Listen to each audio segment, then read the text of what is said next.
the line now by our reporter, Sibahle Mota, who is monitoring the story. Sibahle, good afternoon. So just run us through what came out of court today. Good afternoon to you, Sakina, as well as the listeners. So, as you know, this is an application that has been brought by ETV, Media Monitoring Africa, as well as SOS Support Public Broadcasting Coalition.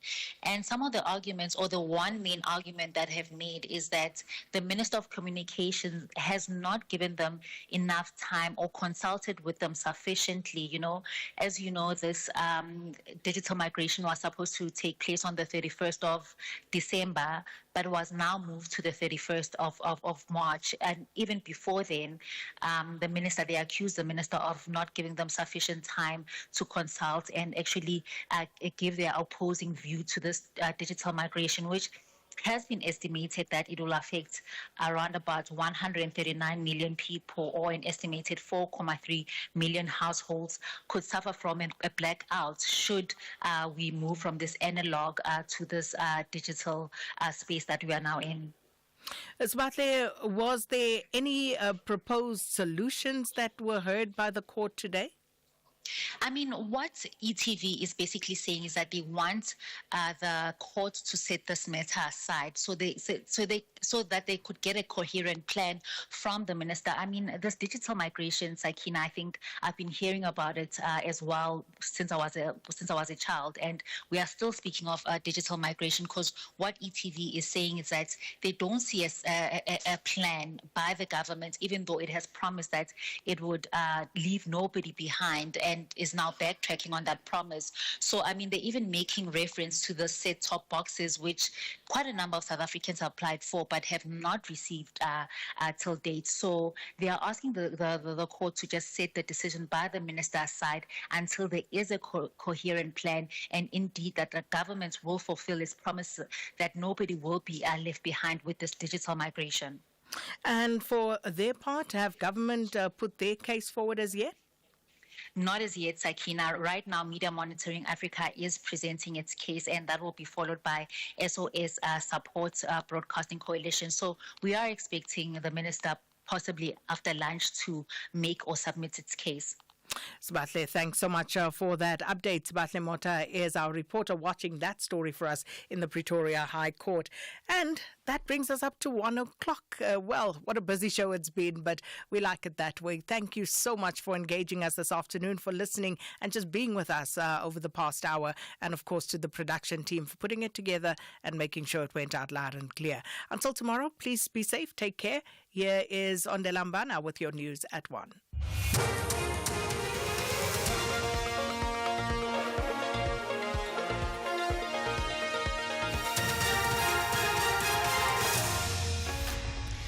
Thank you, Sakina and the team. Top stories at 1. Gauteng Finance MEC speaks on strengthening public healthcare facilities in Gauteng, and Trump and Putin to discuss ending war in Ukraine.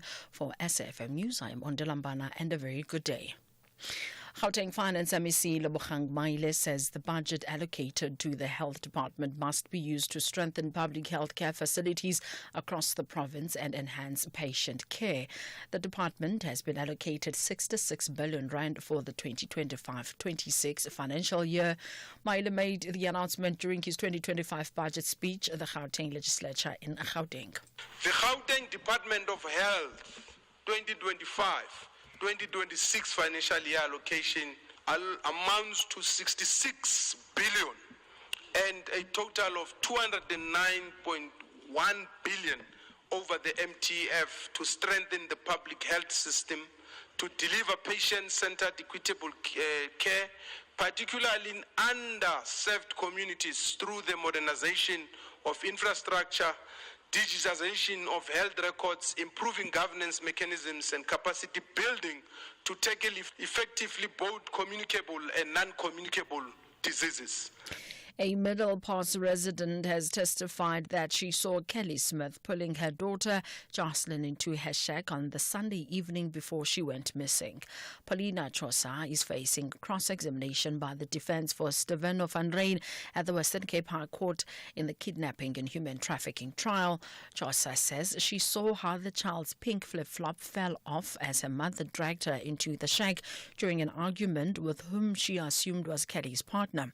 Chosa says she recognized the people she saw that night and subsequently televised court proceedings in the Vredenburg Magistrate Court.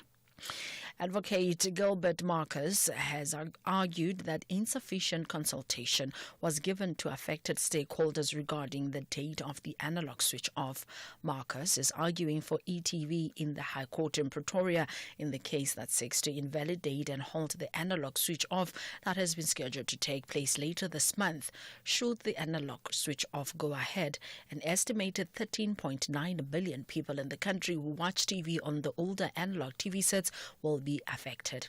Advocate Marcus has requested the court to declare the decision as irrational. And it is that last point, Wanda, which respectfully the minister simply fails to grasp. Is that had there been proper consultation, and I'm going to come to this in my next topic, the minister would have been left in no doubt whatsoever that on his own statistics, well over 1 million people are going to be left in the dark if ASO is to take place on the 31st of March. The Judicial Inspectorate for Correctional Services says it hopes to address injustices against low-risk offenders who cannot afford bail through its new initiative, the Bail Fund, with support from the Bertha Centre. Over 2,600 detainees are languishing in overcrowded prisons because they cannot afford to pay bail amounts, which are often as low as 1,000 rand. JICS Inspecting Judge Edwin Cameron says this initiative will help in alleviating overcrowding and addressing the systemic injustice of being imprisoned due to poverty. Once the magistrate has granted you bail, the magistrate has determined you're going to stand trial, you've got a fixed address, you're not going to interfere with witnesses, you're not a danger to the administration of justice. So all those tick boxes are cleared, and yet you go to jail. That's the injustice we want to address. U.S. President Donald Trump is set to speak later today with Russian President Vladimir Putin to further engage on efforts to end the war in Ukraine. Washington is seeking Moscow's support for a 30-day ceasefire. U.S. diplomats have indicated that the ball was now in Russia's court after Ukraine already agreed to the ceasefire deal currently on the table. Recapping the top story, Gauteng Finance MEC Lebogang Maile says the budget allocated to the health department must be used to strengthen public health care facilities across the province and enhance patient care. I am on Delambana First FM News headlines at 1:30. Here, there, and everywhere. SAFM 105.1 FM in Johannesburg. Are you a member of a Stokvel or Burial Society? Catch Gezaka on SABC2 on Wednesdays at 12:30 midday and at 10:30 at night, and again on Saturdays at 12:30 midday. The repeat is on SABC1 on Fridays at 4:30. Gezaka team will be at Newgate Mall opposite Bree Taxi Rank from the 6th to the 31st of March from 9 a.m. until 4 p.m. to assist your Stokvel or Burial Society. Call or WhatsApp on 081-596-1065. The Facebook profile is Gezaka Stokvel and Burial Society's show. Gezaka, brought to you in partnership with SABC Education. Something big is coming. 6:30 will never be the same. Amalanga Wafani, only on SABC1. Tshwane University of Technology ladies are chasing 3 points. But Copperbelt ladies have a different idea. They want to play great football for the duration of the match to walk away victors. This is the Hollywood Men Super League. Catch Mzansi Queens of the beautiful game. TUT Ladies versus Copperbelt Ladies on Saturday 22 March at 10:30 a.m. Live on SABC Sport on DTT Channel 4. Also available at your fingertips on SABC Plus. Proudly brought to you by SABC Sport.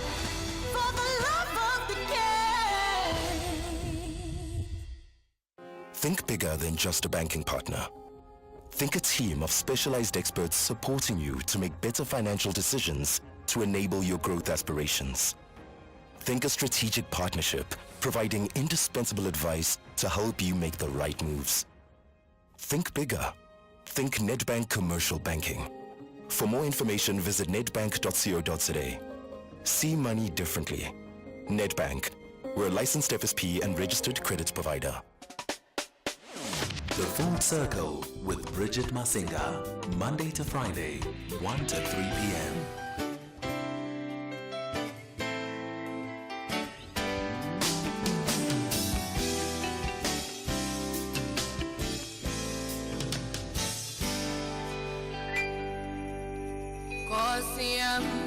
Pendula, pendula,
umhlaba wonke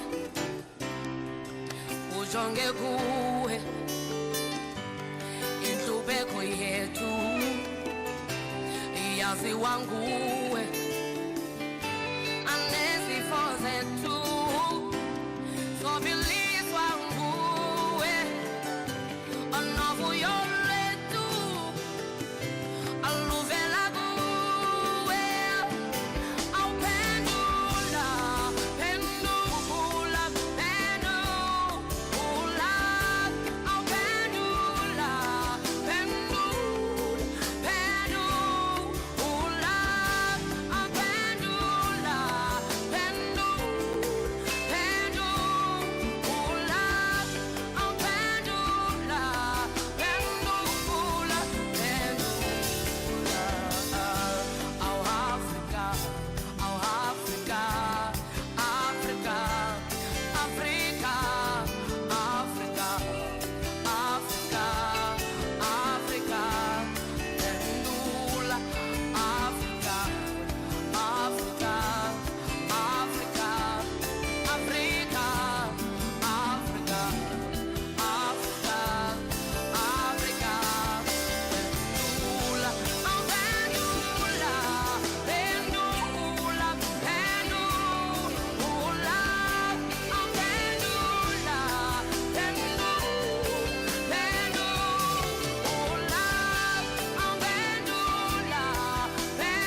We thought we'd kick off the show with a little bit of Zahara today. Pendula is the name of this one, released back in 2013.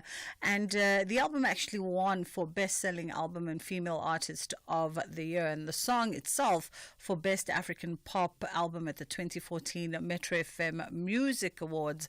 And of course, we know that Zahara released her debut album, Loliwe, back in 2011 to much anticipation, which proved to be a huge success for her, having gone platinum in just 13 days and double platinum in merely 17 days. We did lose this very talented singer-songwriter, but at least we still have the music. That was Zahara coming through with Pendula. That is how we kick off the show this afternoon. I hope you're having a great day thus far. In whichever corner of the country you are at, hopefully you are being productive and managing to get through that to-do list. Speaking of which, we have a rather jam-packed show from our end today, and we're going to be traversing all kinds of conversation, and we're going to begin with one conversation with Dr. Kwezi Mabasa, who's a sociology lecturer, on the back of a piece that they wrote, Blanket Refusal to Consider Additional Revenue Sources Limits Policy Options, and this unpacking, of course, the most recent of budget debates. And then we're also going to catch up with some folks who are representing South Africa on an international scale with the project iSchool Africa's Deaf Developers. Pardon me, just had a little tickle in the throat right there. It always happens at the most inopportune times. So we're going to catch up with the folks that are behind iSchool Africa's Deaf Developers Program, which is celebrated for its transformative approach to empowering deaf youth through technology. And we'll find out about this incredible innovation and, of course, what made it walk away with the big prize at this year's United Nations gathering. So we'll find out more from the developers around that. And then, of course, it is a Tuesday today. So after 2 o'clock, we bring you health and wellness. And we're going to be having a conversation around alcohol and some of those liver disease related symptoms and side effects. If you want to weigh in with a question, perhaps a point of curiosity around that conversation, you're more than welcome to do so. 061-410-4107 is our WhatsApp line. 086-000-2032 is the number that you can call us on. And of course, you can weigh in on all of our conversations throughout the course of the day. And you can feel free to start sending through. We've noticed that whenever we have the medical professionals and the legal professionals, you always wait until the very, very last moment when we are literally saying goodbye to the guest to start asking your important questions. And by then, it's too little too late. So if you want to send through your voice notes now, you're more than welcome to do so. My producers are standing by to receive that. 061-410-4107. That is our WhatsApp line. All right, let's take a quick pause and then we'll be right back. And then, how? SK, where are you going with that stuff? My dog. I'm going whale watching. New hobby, you see. Finally going out to explore the world. Giri levels, Dwana. I see the life jacket, but I don't know how an inflatable boat, megaphone, and a fishing rod fits into all of this. How else am I going to get to the whales, bongs? I need the boat. The megaphone is to do my whale calls, and the fishing rod, it's called ambience. Ambience. If you don't get it, forget about it. Okay, but SK, you know there aren't any whales here in Germiston Lake. Ooh, Shem, Mr. Know-it-all. Whales live in the water, and Germiston Lake has water. Hi, sure, Ntwana, go whale watching in Germiston Lake. Me! I'll tune into Whale with Steve Buckshall, Sundays at 5 p.m. only on S3.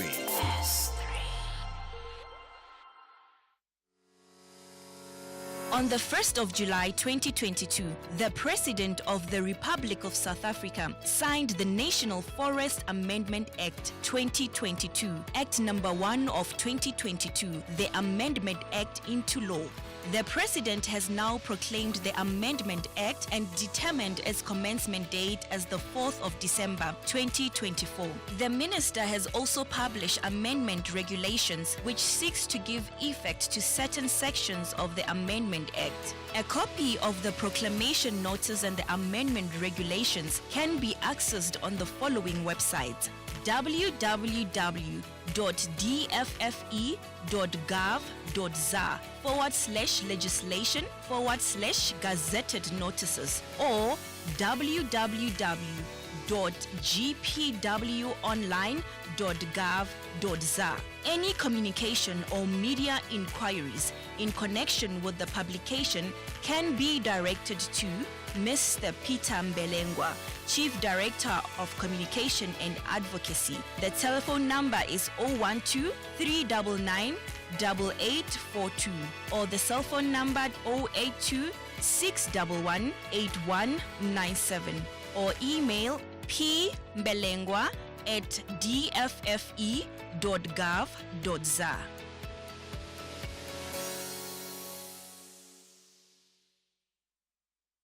Join us for the first ever Radio 2000 Annual Family Day in partnership with SABC2 on Saturday, 22 March at the Fat Olive, Pelindaba Road, Lanseria, Johannesburg.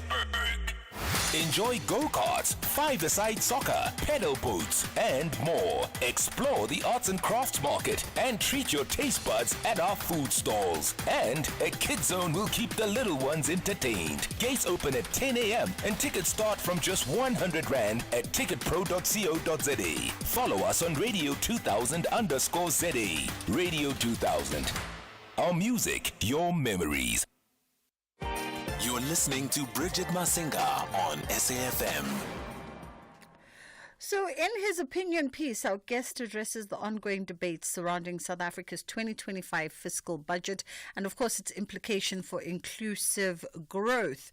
We're catching up with Dr. Kwezi Mabasa now, who's a part-time sociology lecturer at the University of Pretoria. How are you doing this afternoon? Afternoon, Bridget. Afternoon to the listeners as well. Thank you so much for the time. We appreciate it very much.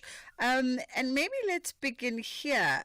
So you say that there's the criticism that the market fundamentalists approach makes, which suggests that reducing public sector wages, privatizing public services, and avoiding new taxes could be solutions to boost growth. But you say that these measures actually ignore the growing demands for essential public services. Let's jump off on that point. Yeah, so the point is that there's an argument being made that we have too many public sector workers and that there are too many wage costs associated with employing them. And when one looks at the numbers, we have 1.3 million workers servicing a population of, I think, 64 million. And we have huge challenges when it comes to frontline public services, so teachers, nurses, doctors, policemen. And we actually need more staff in those particular areas. And so if one argues that we must decrease the numbers, it's going to have a negative effect on public services. And we need those public services for human development and also to create the conducive business environment that we want to see to drive economic growth.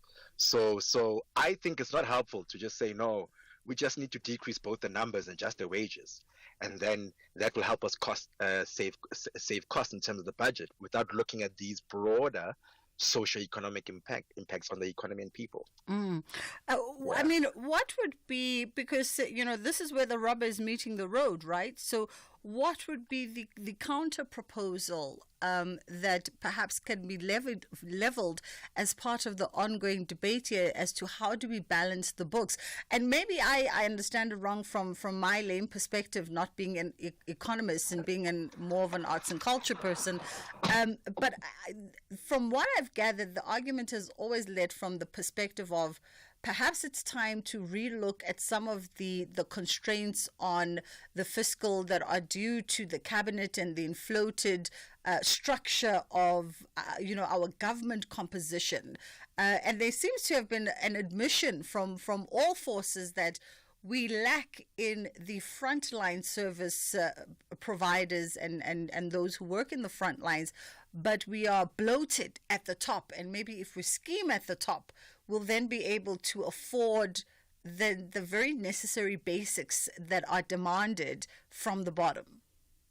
So one, the issue of the revenue sources and bases in terms of the fiscus is not just based on the structure of the executive of the country. There are a number of factors that are leading to challenges in terms of gaining revenues. So one of them, for example, is the fact that there is some wastage in at the different layers of government, right? Wasteful expenditures, corruption, but also secondly is because we have a limited revenue base, so we mostly rely on a certain group of taxes. That's why there's even a debate now about expanding that revenue base, going beyond personal income tax, the fuel levy, and our traditional sources, and diversifying that. The third point is that the proposition must be evidence-based. So we need to disaggregate and check, okay, so where exactly do we have this wasteful expenditure of the wage cost of the public service, and how do we address it? But we can't just say this without the required evidence, so that we can make one, that cost benefit analysis, but the adequate responses to address that. And then the fourth thing is that we also need to actually expand frontline services to improve service delivery. It's quite clear. So Mina, that would be my response to that particular view. Yeah. Is it an easy, clear-cut road, though, Dr. Kwezi, given, just all the challenges that South Africa faces? Because the budget seems to be the continuous debate, and the issues that inform the budget seem to be the continuous and recurrent debate here. How do we begin to find a consensus on how to define and implement what would be inclusive growth beneficial for all? Yes, that question actually goes to the point that I wanted to make, that we need consensus on what inclusive growth means, and especially in a country that has high levels of inequality that are racialized, class, and gendered in South Africa. And my point is that we must agree that to drive the economy, you don't only need to improve skills and supply side factors, but you need to improve demand.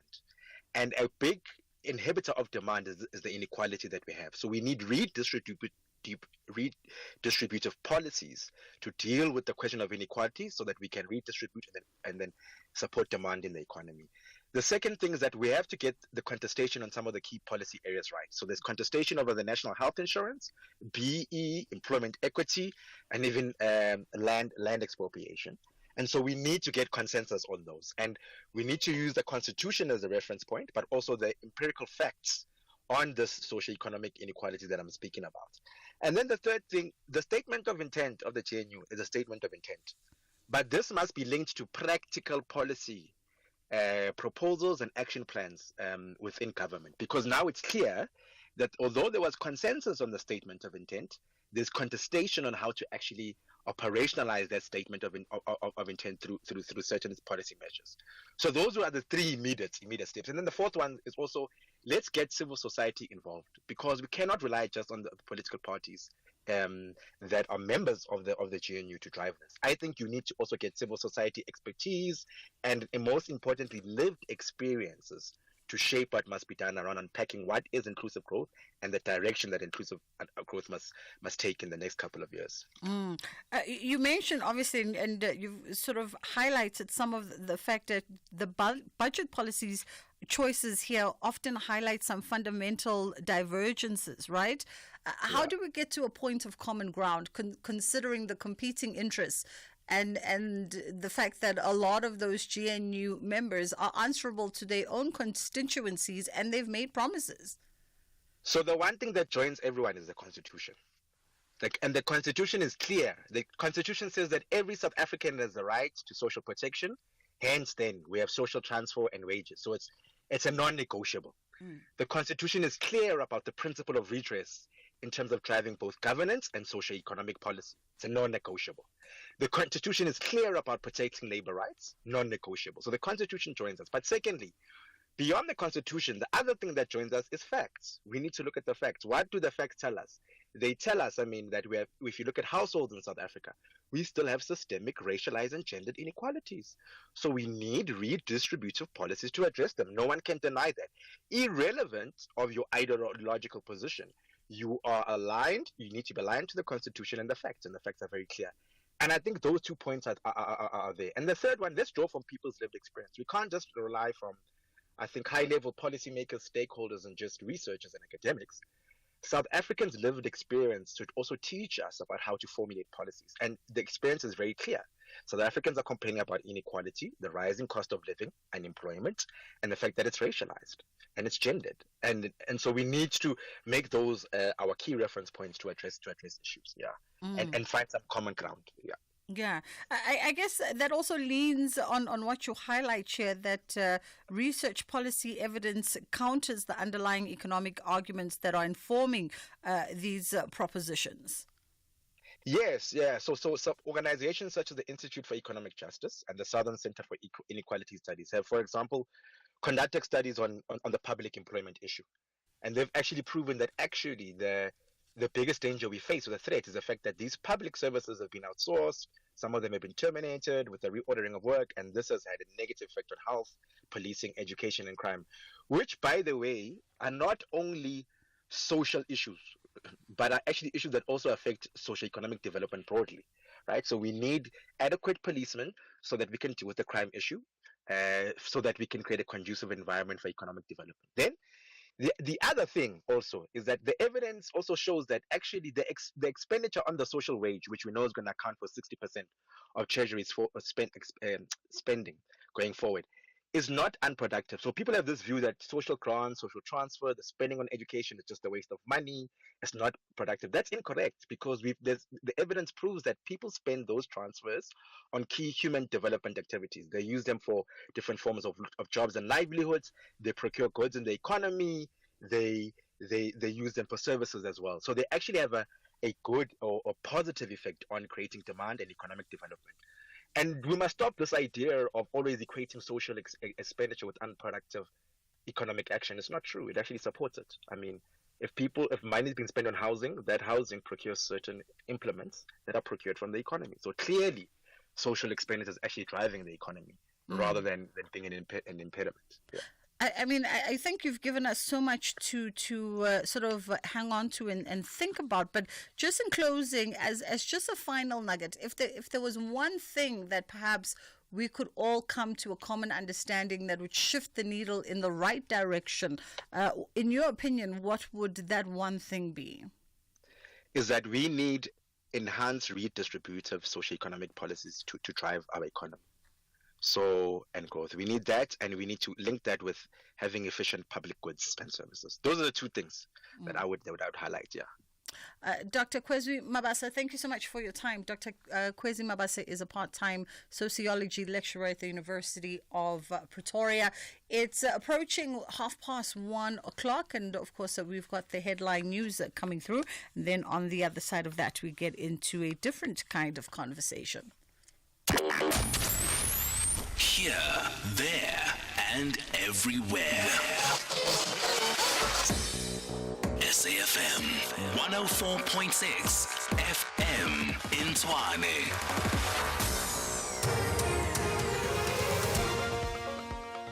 Thank you, Bridget. In the news headlines, Gauteng Finance MEC Lebogang Maile says the budget allocated to the health department must be used to strengthen public healthcare facilities across the province and enhance patient care. The department has been allocated 66 billion rand for the 2025-26 financial year. The city of Johannesburg is looking at ways to come up with climate-resilient solutions to adapt to the impact of climate change. The recent heavy rains in the metro caused infrastructure damage to household and informal settlements, and a senior United Nations aid official has described the latest Israeli airstrikes as unethical. Mohammed Hadi, who is in the UN humanitarian coordinator for the Palestinian territories, said the Palestinian people had endured unimaginable suffering. A full update follows at the top of the hour. SAFM supports a litter-free South Africa.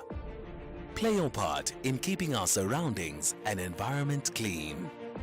SAFM, leading the conversation. In times like these, everyone is looking to save wherever they can. But you don't have to be a detective to know that with Outsurance, you could be saving big on your car insurance. Hear it from real Outsurance client Marius. The great big saving that I've got, 765 Rand, 27% a month on my premium. It's so quick and easy to swap over. I am part of the Outsurance family. It's a no-brainer. SMS out to 30754. That's out to 30754. Saving on car insurance makes you feel like a winner. And the best part is, if Outsurance can't beat your car insurance premium, ask them for 500 Rand cash. And make that 1,500 Rand cash if you've been claim-free and with the same insurer for 3 years. SMS out to 30754. That's out to 30754. With Outsurance, you always get something out. A licensed insurer and FSP. T's and C's online. Who will rise in the Hollywood Bets Pro Series, where the top 8 women's cricket teams face off against each other to lift the inaugural Hollywood Bets Pro 50 and Pro 20 trophies? Local pride is at stake with the log table taking shape. Waza nawe. Get down to a stadium near you and show your support. Visit cricket.co.za for more information. Entrance to Hollywood Bets Pro Series matches is free. Get a true AI business partner from Vodacom Business when you get the Samsung Galaxy S25 Ultra on a Red Business 1.7 gig contract for 1,599 Rand per month over 24 months. Enhance your deal. Add 349 Rand extra per month over 24 months and get the Samsung Galaxy Watch Ultra. Available in-store and online. T's and C's apply. Further together. Vodacom Business. Stages, pages, screens, and more on the Full Circle. All right, let's delve into some creativity now, looking at this exhibition. If you can look hard enough, you can see our future. And this is showcasing showcasing contemporary South African masterworks, rather, from the Nando's art collection. It's going to be shown in New Orleans at the University of Tulane University in New Orleans. Oh, exciting stuff. We got Myrna Wessels joining us, CEO of Spear Art Trust. How are you doing this afternoon? Hi, Richard. Very well. How are you? I'm great. Thank you. I'm great. Before we even get to the excitement of this exhibition now heading off to, New Orleans, let's just talk about it first. If you can look hard enough, you can see our future. And it's showcasing contemporary Southern African masterworks from the Nando's art collection. That's right. We are the administrators of the Nando's art collection, of which there are now more than 27,000 original and contemporary South African artworks that are displayed in Nando's restaurants around the world. Interesting. So this exhibition is sort of a combination. It was just the right time for us to bring the collection to a museum show, and it's been traveling in the US since 2022. First sort of debut was in Dallas, then it went to Atlanta last year, and this is its last stop in New Orleans. Yeah. I knew that the brand in itself, in fact, both Spear and Nando's have a vested interest within the creative and artistic sector. I just was not aware that, they had actually started putting together a corporate collection, so to speak. I thought they were more investing in creatives to create. I know a lot of their flagship stores have textiles and furnishings by South African creators, but I wasn't aware that they'd taken that one step further to now sort of begin a corporate collection. Yeah, so we've actually been doing this since 2004, so it seems like it was the best kept secret. So the works that are in the Nana collection all come through what we call an ecosystem of artist career development programs. So we engage with artists early on in their careers, but we also have people that have been with us since then that have now become very well-established artists. We don't only source through those programs, we also buy from galleries when the opportunity arises.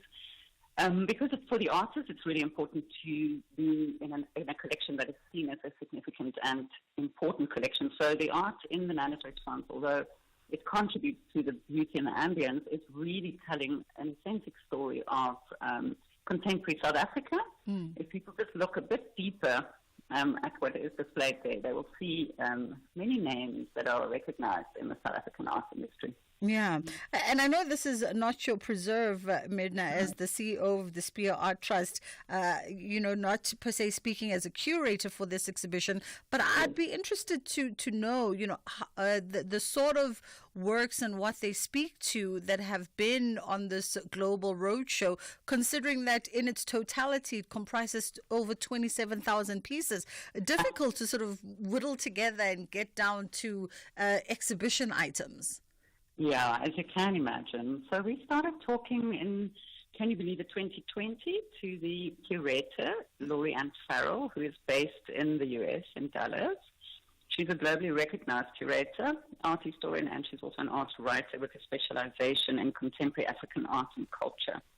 She's a friend of ours, so she's well known.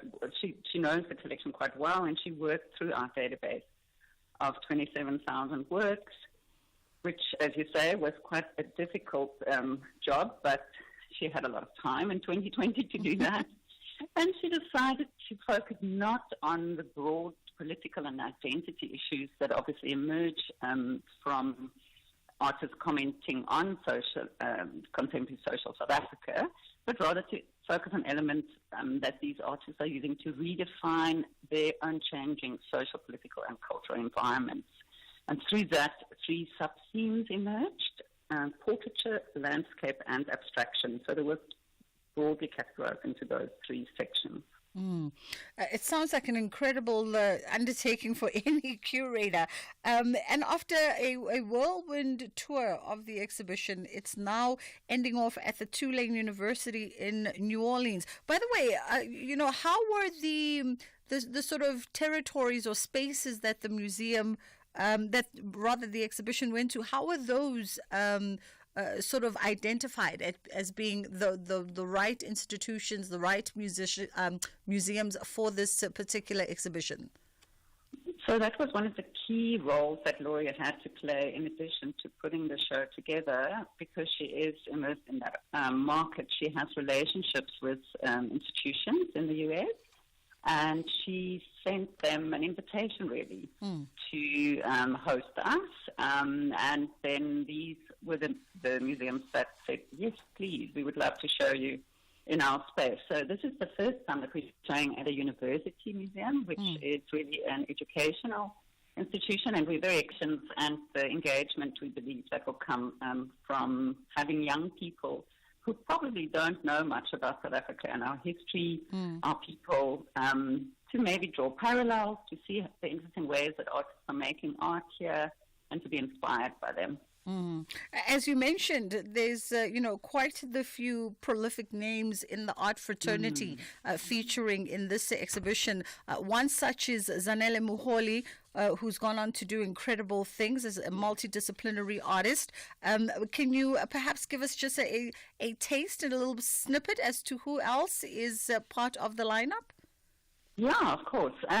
We do have some big names. Ifshan Adams, an artist from Cape Town, Kutsunai Churai, Paul Emmanuel, William Kentridge, there's a piece. And then we're also presenting younger, emerging on the international platform artists like Vivian Kohler, Anastasia Passer. We even have Asipata Ruga. We have Diane Victor. So it's quite a broad presentation. So now Achenbach is one of the younger artists. Wow. Yeah. I mean, listen, it's the creme de la creme of, old and new masters in waiting indeed. And it's definitely going to be a treat for the eyes for those who go through and see the exhibition. Well, we appreciate the time with you this afternoon, and for adding yet another layer that makes us like this brand even more. for the work that they plow into the creative and artistic spaces. That was Minna Wessels, CEO of the Spear Art Trust, and they are the administrators of the Nando's Art Collection. And as you heard, it's making its final stop in New Orleans, or as the locals call it, New Orleans, at the Tulane University. And that exhibition is going to be running from the 10th until the 20th of June. You never know, you could still be within your passport with an American visa as a South African and making your way down to the south.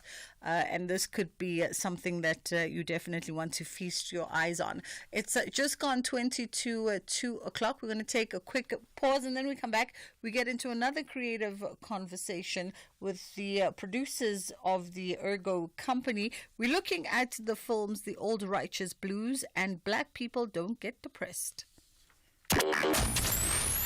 Here, there, and everywhere. SAFM 105.5 FM in Tabazimbi. Stages, pages, screens, and more on the Full Circle. All right, catching up with Katie Weineck now, who's a producer, one of the producers of the Ergo Company, and we're talking about the films The Old Righteous Blues and Black People Don't Get Depressed. Two powerful and thought-provoking films that explore a multitude of themes. How are you doing this afternoon, Katie? Very well, thank you. Very excited to be here. Thanks. Thank you so much for the time. We appreciate it. I mean, already the sort of titles for these projects grab you. Old Righteous Blues and Black People Don't Get Depressed. I don't even know where to begin, but maybe let's begin with Old Righteous Blues. So yes, we both films were on the Joburg Film Festival, and Old Righteous Blues is a feature fiction film set in Robertson and is based on sort of, the real life events around brass bands, and it's a sort of very Christian tradition of brass bands that come together over the Christmas season and then play in competition against each other. And we made the film 2 years ago. The script was developed over like many decades and great deal of research. And we were very excited to also represent South Africa as the official South African selection to the Oscars. It's always a beautiful thing when your peer group selects your film as representing the best of South African content, and we're very proud of the film, written by Carol Shaw and directed by the brilliant talent Monira Salas and Dumi Gumbi and myself. It's always about the script, and we love the script, and yeah, that's that story, and pleased that we could show it in Johannesburg because it hasn't been screened here yet.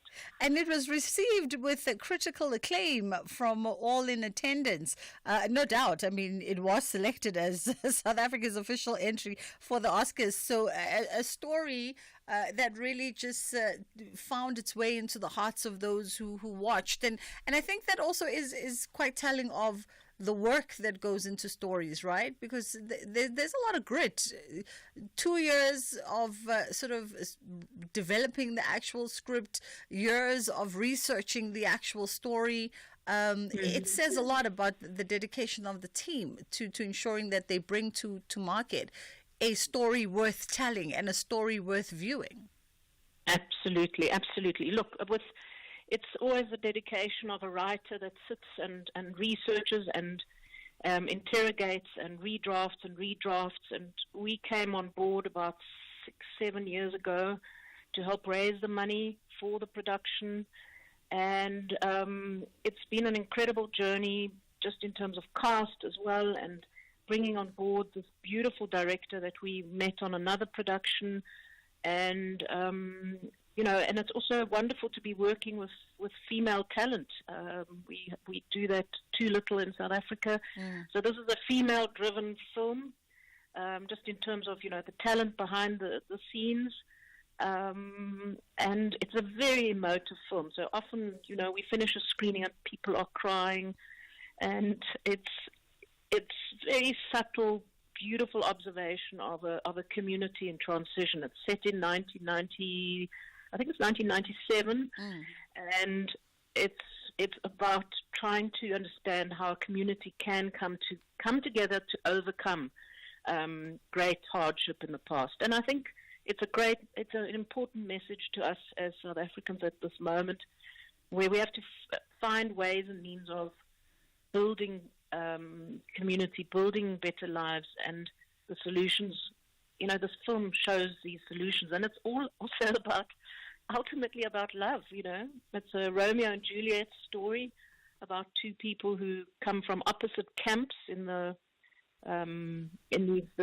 these competitions around the brass bands, and they find each other, and it's a beautiful, touching, tender story, and we're very pleased. It'll be going out on the DSTV channels end of April, so it's going to reach a wider audience. And we've travelled for over 18 months at various festivals internationally, and it's wonderful to have been able to showcase this film, this precious film, to everyone beyond our shores and also in South Africa. Yeah. And then let's also touch a little bit on Black people don't get depressed. Already, a thought-provoking title for this particular project, and this was a documentary project, if I understand. Absolutely. We went through development at through the Durban Film Market in 2020, and then also we're invited sort of through to Cannes, to sort of one of their development initiatives.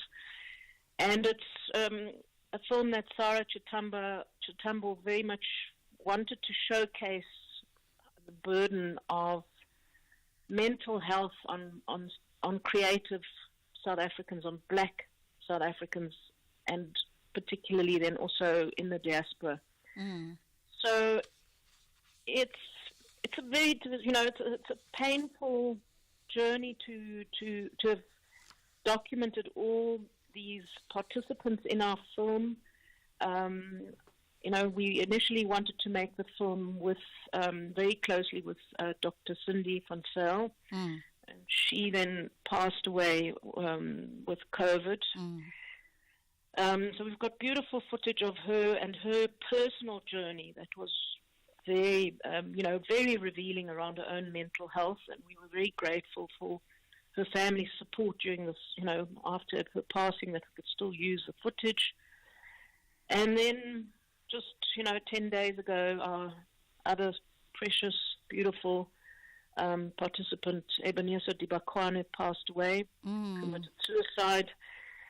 And I mean, we had a sold-out screening on Sunday, and family and friends of his came through, and it was very difficult to watch Ebenezer talking about the agony of what he's gone through. So very honest, discussions ensued after the film was screened, where we could share and talk about how much more needs to get done to support South Africans that are struggling with mental health issues. And I really worry about what's going to happen, in the coming months. Our economy is under great strain, and people are going to suffer, and we need to find ways of supporting each other. And creatives, artists, musicians struggle a great deal with mental health issues, just by the nature of the work they do, how they need to be in touch with society, the issues they deal with. So, yes, it makes me very sad. We're quite desperate to find ways of talking and supporting supporting South Africans through these difficult times. Definitely a very difficult subject to have, discussions around, but also difficult, as you say, the vulnerability and the bravery that's needed by those who participate in such a life-changing documentary series is really just commendable. And wounds that are so fresh. When you bring up Ebenezer, who just passed away, a week ago, passed by death by suicide. Still so fresh of a topic, and to have the journey reflected back, I can only but imagine the energy and the vibration in the audience on that night of the showing. Yes, absolutely. It was very humbling to realize how deeply he had affected so many people. His openness, he brought laughter to a lot of people, but we laugh when we are in agony sometimes, and he spoke truth to people. And we can't afford to lose people like that. We cannot. They speak the truth that we need to hear. They make us honest. And I think that, let's see how we can move forward and find solutions, because I'm very much committed to finding solutions and finding ways of supporting each other. And that's part of the message of the film, and that's where it's a social justice film, and it looks at solutions. It's very solutions-driven storytelling, a personal journey of the director and my co-producer, Sarah Chitambo. Yeah. I could only also speak to her bravery in opening herself up to being so vulnerable about her journey of mental health, Mm-hmm.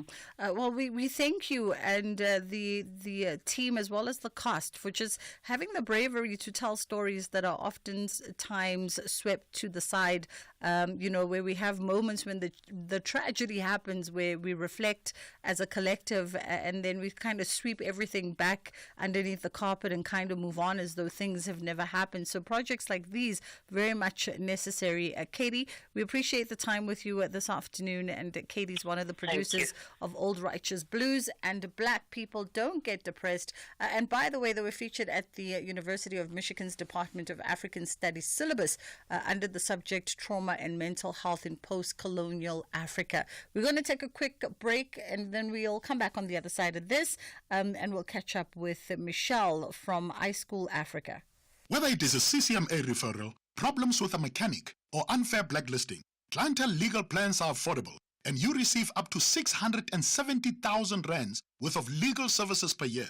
We cover civil, criminal, and labor-related matters. Our legal team will be your support 24 hours a day. SMS SAFM to 32195. That's SAFM to 32195. Clientele General is an authorized FSP and a licensed non-life insurer. T's and C's online. Standard rates apply.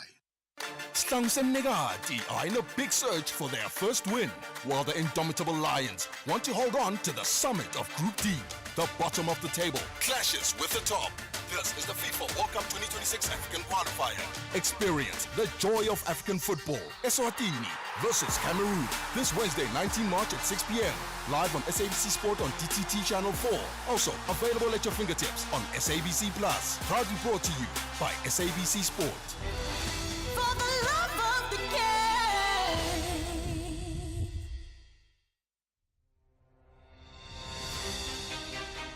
This Human Rights Month, SAFM is deepening a culture of social justice and human rights. It's a time to reflect, engage, and take action for a more just society.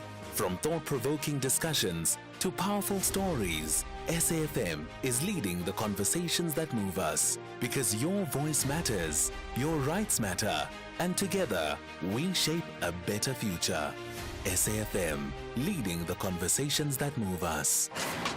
Arts, culture, and robust conversations with Bridget Masinga. All right, in our sort of final moments before the top of the hour news, because the show is not over, it's just the final moments before the 2 o'clock news. We're catching up with Michelle Lessus, who is the iSchool Africa director.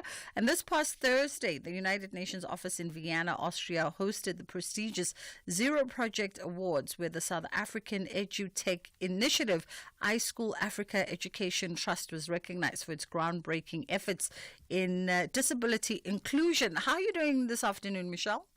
Very good, and thanks for hosting us on your show this afternoon. Only a pleasure. Okay, firstly, maybe some quick background as to iSchool Africa's Education Trust and the kind of work that you guys undertake. Yes, so iSchool Africa was established in 2009. We've just celebrated our 15th birthday, and our mission was really to bring the world's best technology to the most under-resourced schools in South Africa. And so what we do is we take a mobile iPad lab, we take it into rural and township communities, and we teach teachers and learners how to use the iPad with curriculum software, with training of teachers, and a very important part of the program is ensuring that it reaches schools and youth with disabilities. And it really is to make sure that we do not compromise on giving our youth access to the world's best education. And that has really been our mantra, and we live and die by that, to really make sure that, that especially as we build up to Human Rights Month, as I was listening to the SAFM ad, it's just, that is really about no compromise, that each child can reach their full potential. Absolutely. I mean, it speaks to, the premise of no child left behind, which has led to iSchool Africa being recognized for the work that you've done in disability inclusion. Walk us through some of your innovative thinking and solutions around the problems that are faced by specifically deaf community students, because you've developed what you call the iSchool Africa's Deaf Developers Program. So I think really there are two aspects of challenges facing our youth with disabilities. One is the quality of education that they receive and the access to the technology that can help that education. And two is employability and skills for employability. And iSchool Africa really does address both of those. So in the school space, we make sure that we use iPad technology for communication, for social regulation, for access to learning, for access to curriculum, for access to empowerment. And then we also use the technology to upskill for digital literacy, for employability skills. And this program that won this international award was training 8 deaf youth to become app developers. So really about changing the narrative of what disabled youth can achieve, that what the potential of them being able to do jobs that are meaningful, that are relevant, and that are not compromised. And as you say, you've successfully trained 8 deaf youth that then have got an employment opportunity with one of your partners, which is incredible. Yeah, and there were so many aspects of innovation in this program. One is that we actually termed more than 100 South African Sign Language coding terms that actually didn't exist in the dictionary before, which was amazing. And then also what we did is it wasn't just about training the deaf youth, but it was creating more inclusive workspaces and more inclusive. So the faculty was trained, people space were trained, so that it really was about creating that it's not just about the representation, but it's about the systematic change as well, which I think is really important. Absolutely, and sometimes even more important, because once we change the system, then the system's able to cater for the needs of those who are oftentimes left behind. That is all the time we have for today, but congratulations on this initiative, and may you and your partners continue to grow from strength to strength and impacting more young lives across the country. Incredible success there for iSchool Africa's Deaf Developers Program, which stood up a cream amongst the crop at this convening, which gathered 45 countries, and there was over 77 innovative sort of presentations there, and theirs stood up as being the very best. It's just gone 2 o'clock. Ondelambana is standing by with your top of the hour news.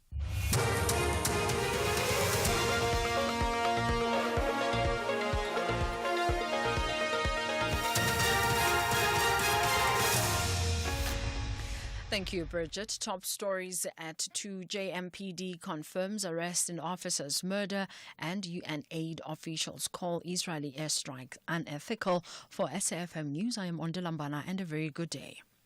5 suspects arrested with the killing of a Johannesburg Metropolitan Police Department officer in Riverside 2 weeks ago are expected to appear in the Alexandra Magistrates Court tomorrow. The officer was fatally shot multiple times outside her house by unknown gunmen. Her son also sustained injuries during the shooting and taken to hospital. The suspects were found in possession of various weapons and firearms.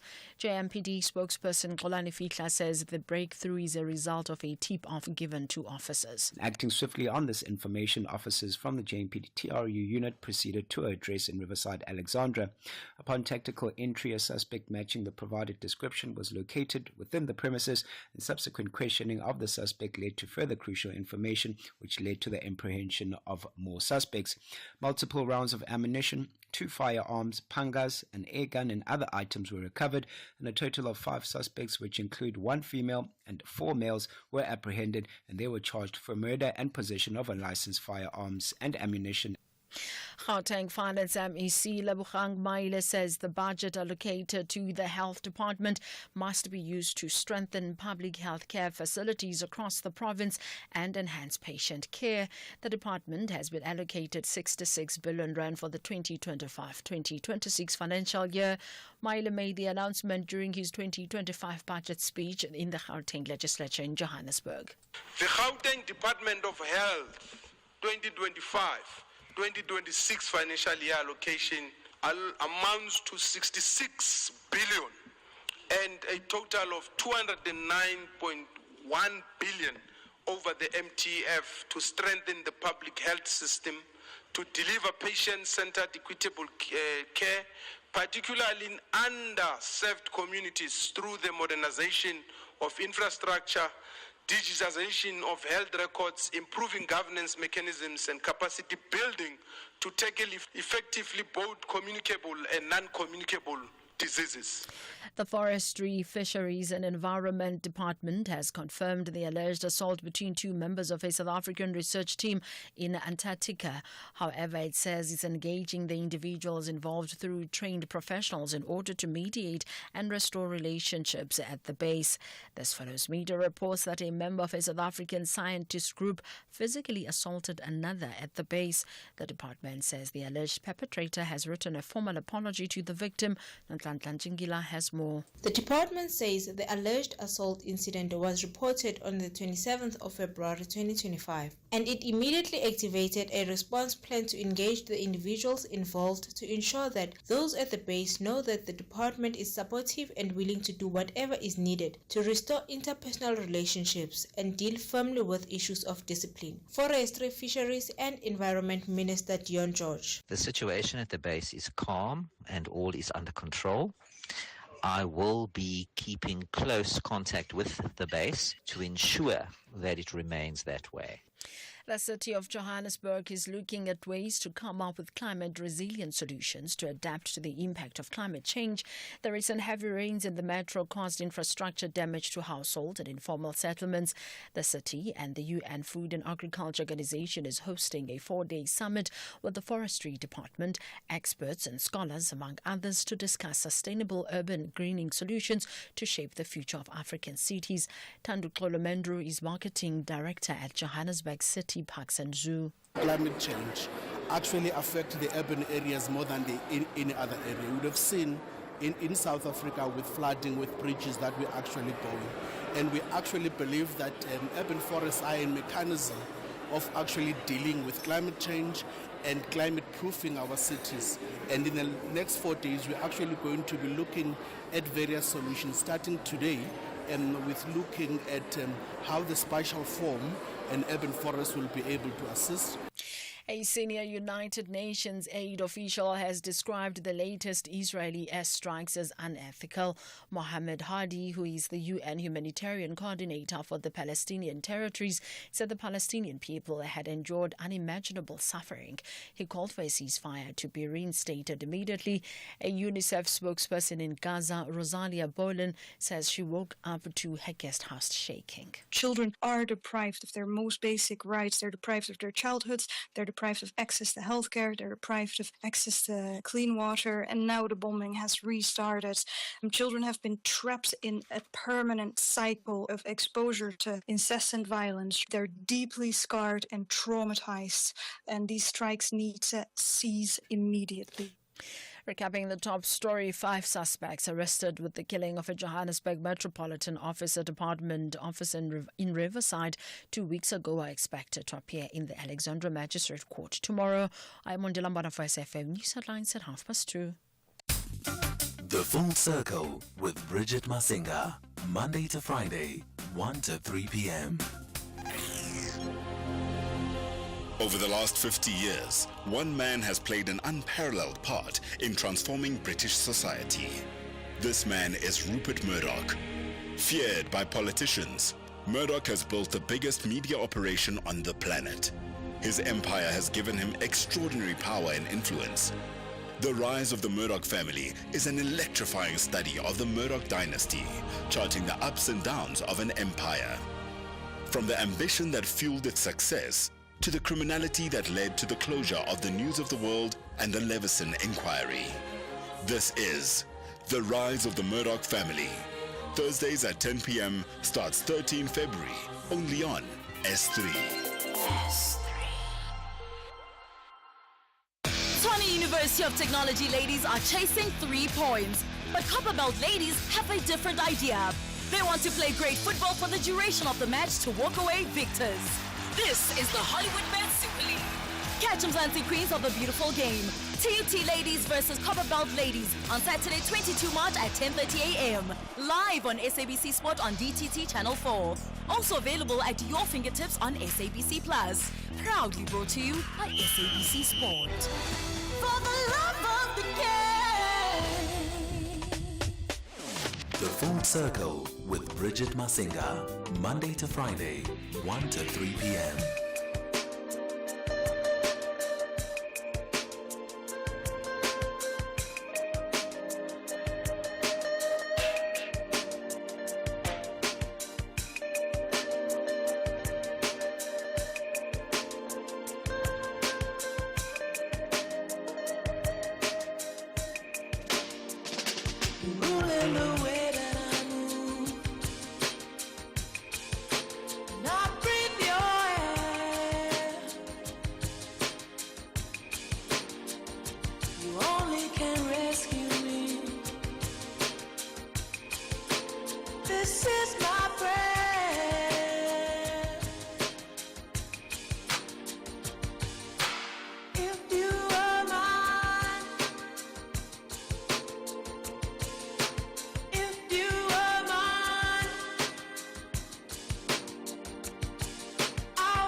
Cherish the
cherish the day.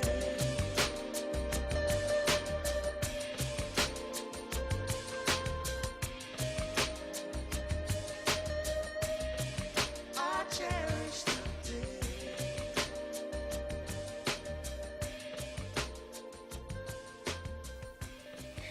It is Sade coming through. Cherish the Day is the song taking us back to 1992.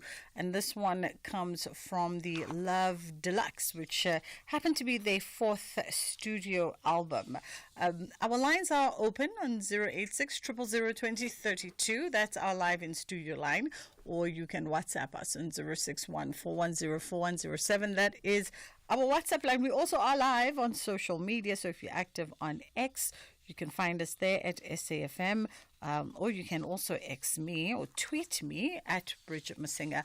Not to mention that we do stream every single day from our social media platforms. So you can find us on SAFM, that's the handle on X, or you can just log on to safm.co.za if you want to check out that live stream. We're going to be having a health and wellness conversation. Now it's Tuesday, it's after 2. That is what we tend to do on a Tuesday after 2 o'clock, and we're looking at alcohol and related liver diseases. And we are going to be catching up with Dr. Barbara Makumbi, who's a hermatologist and a gastroenterologist. Quite a mouthful, but well seasoned to walk us through this conversation. Good afternoon to you, Dr. Barbara. How are you? Good afternoon. I'm great. How are you? I'm fabulous. Thank you very much.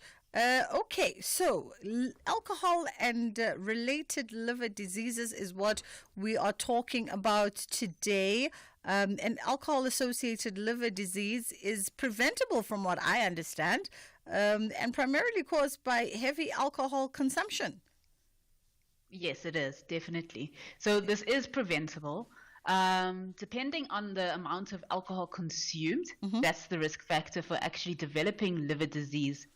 It varies from literature to literature, but generally we say more than 2 units a day, meaning 2 drinks a day for females, and 3 units or more than 3 drinks a day for males would put you at risk for developing liver disease. Yeah, and let's get to also the fundamentals of when we are talking alcohol-associated liver disease, what are we talking about? What is alcohol-associated liver disease?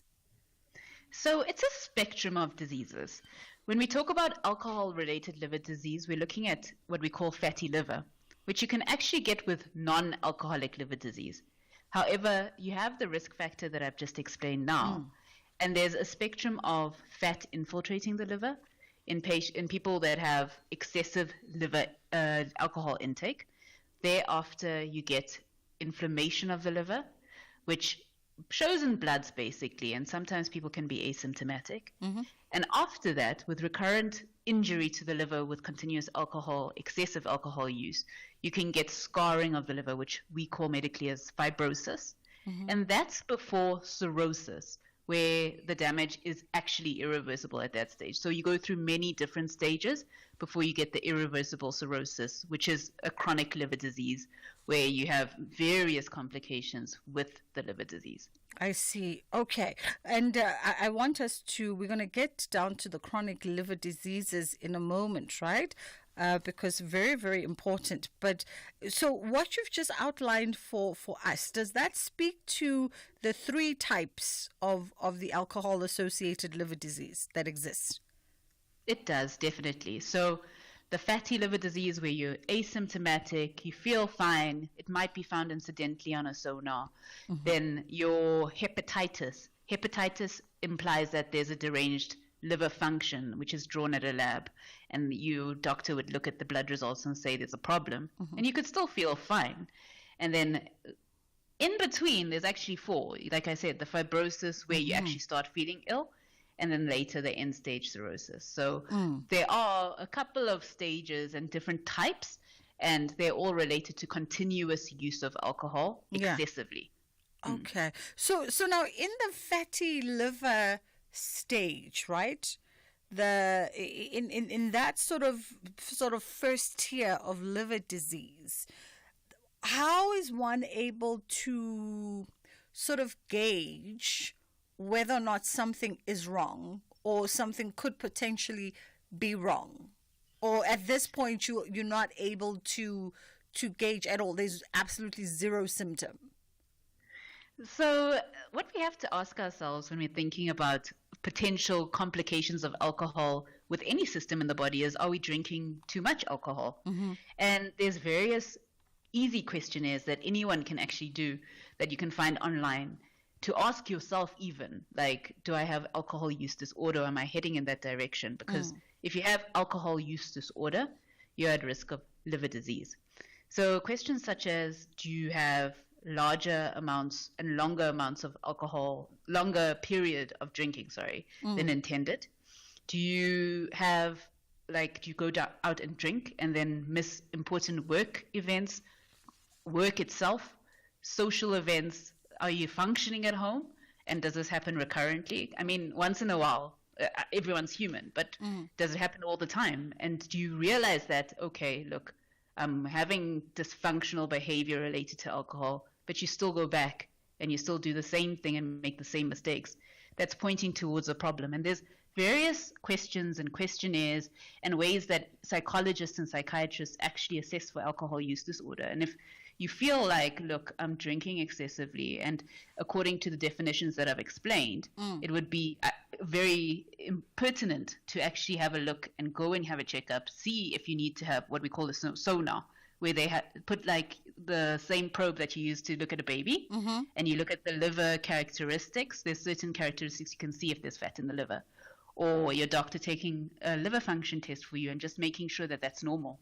So alcohol use disorder is actually the key to actually developing alcohol-related liver disease. However, in some people, it's not even that excessive. So, for example, men tend to have more alcohol use disorder than ladies. However, alcohol-related liver disease is actually more common in women. So genetics plays a role, your sex plays a role, even your age plays a role.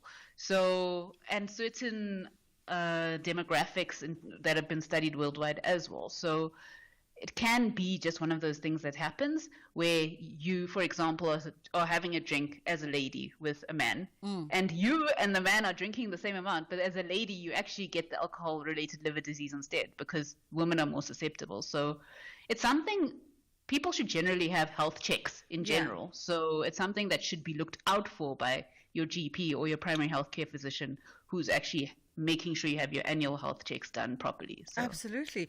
I want us to have a quick pause here just to go to a break, and then we'll come back and continue with Dr. Barbara Makumbi on the other side. If you do have a question that could pertain to alcohol and related liver diseases, this could be your time to just get some clarity or maybe get further information that you can then go follow up with your consultation one-on-one with your healthcare provider, because Dr. Barbara can't make a diagnosis here, but she can give you the right information and perhaps the right question that you can go ask at your consultation with your medical professional so that you can get the right kind of guidance. 061-410-4107 is our WhatsApp line. Let's take a quick break.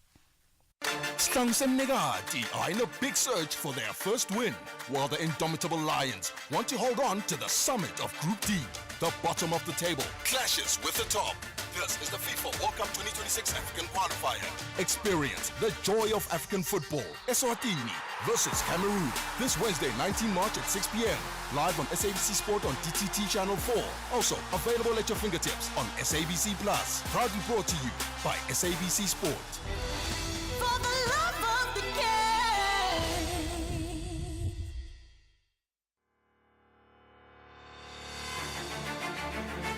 This Human Rights Month, SAFM is deepening a culture of social justice and human rights. It's a time to reflect, engage, and take action for a more just society. From thought-provoking discussions to powerful stories, SAFM is leading the conversations that move us, because your voice matters, your rights matter, and together we shape a better future. SAFM, leading the conversations that move us. You're listening to Bridget Masinga on SAFM. All right. Doc, I want to also get into the symptoms, right? So we've covered who is sort of at a high risk factor for alcohol and related liver disease, but I'd also like to get to the symptoms. How does one know that, okay, perhaps a combination of 2-3 of these means that I need to go get a closer examination? So the beginning may be asymptomatic. However, you may have very non-specific symptoms like fatigue. You're just tired and you have no idea why, no matter how much sleep you have. You may have problems with your memory, numbing of the fingers, because alcohol-related liver disease and alcohol itself affects the whole body. This is a systemic thing. So there's other systems that may be affected. However, when you move into more chronic liver disease, there's signs such as jaundice, which is yellowing of the eyes and skin. And it can be very subtle in the beginning. Somebody may not even notice if they live with you, but you looking in your eyes, like the white of the eyes, it turns yellow. You may have easy bruising, like hurting yourself, and the bruises are way bigger than usual, or cutting yourself and your blood doesn't seem to stop like it did before, like it doesn't clot and you keep bleeding continuously. Other things such as swelling of the body, particularly the abdominal area, we call it ascites. Yeah. So it's fluid within the abdominal cavity. And increased infections, poor wound healing in general are some of the symptoms. Other patients may even present with an upper GI bleed where people vomit blood. It's long pathophysiology and explanation, but you get these veins inside your swallowing pipe that can burst at the end stage of things. So it can become quite scary, actually, when it comes to the end stage of liver disease. So, and we certainly don't want to get to that point, especially where it's alcohol related and it is preventable. And that speaks to some lifestyle changes and also getting the right kind of medical interventions. How do we, once one is diagnosed, then how do you go about treating, or maybe before we get that, what are some of those, people always want to know, like, what test do I do? Am I doing a blood test? Am I doing something invasive? What is the expectation with how you get diagnosed? So it's important to get imaging of the liver, which can be done with a sonar, the same test that you do for looking at the baby.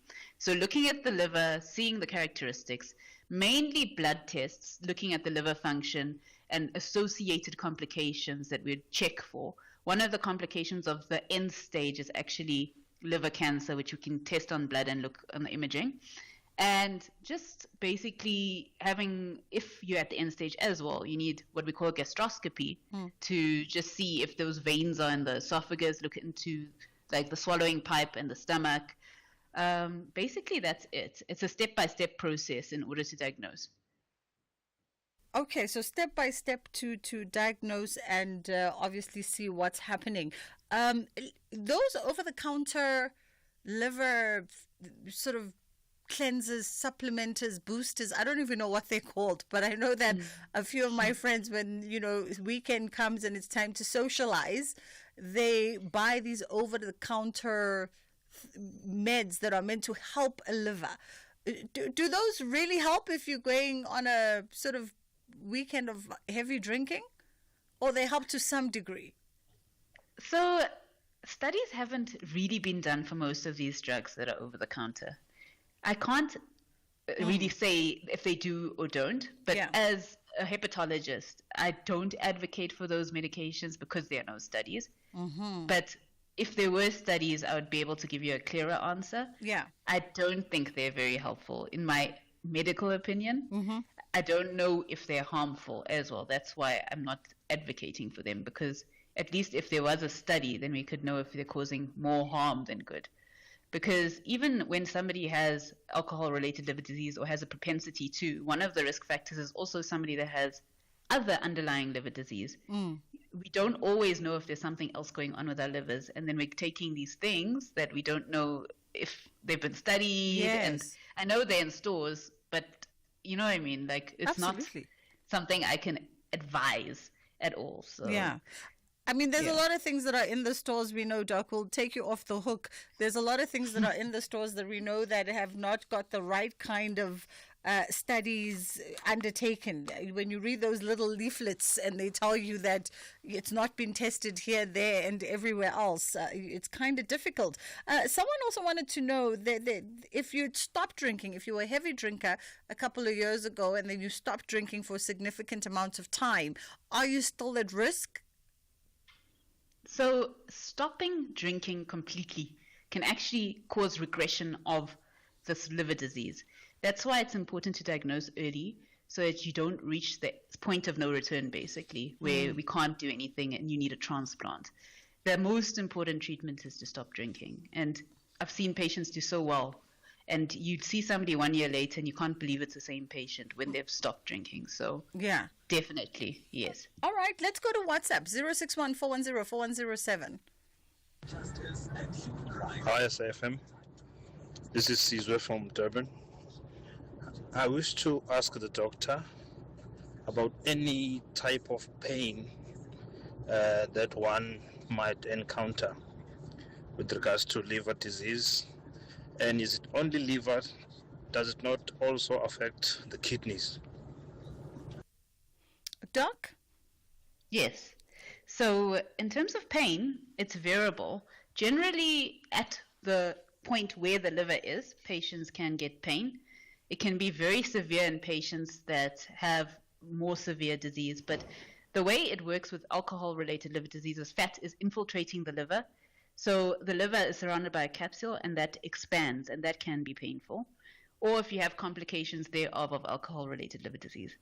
And alcohol can cause problems in every single organ in the body. So I can't really go through every single one now. Yeah. But there are kidneys, yes, somewhat affected. It's not great. It's not a good thing to drink if you have kidney disease.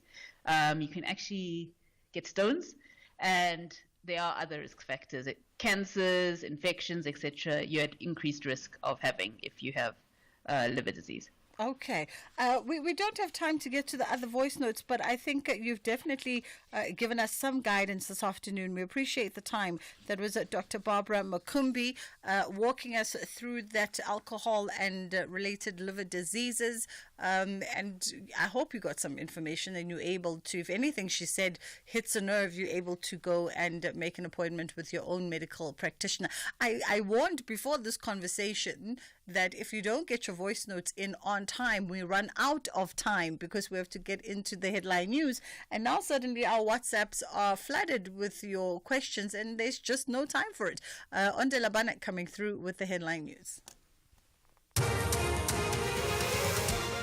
Thank you, Bridget. In the news headlines, the fight against crime in Gauteng has been bolstered. The Gauteng Community Safety Department has been allocated over 2 billion rand for the 2025-26 financial year.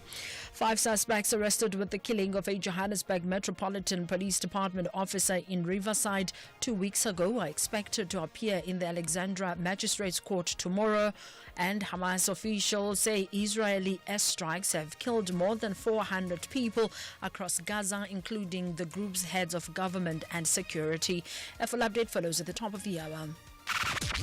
SAFM 104 to 107 nationwide. This program is brought to you by SABC Education. Enriching minds, enriching lives.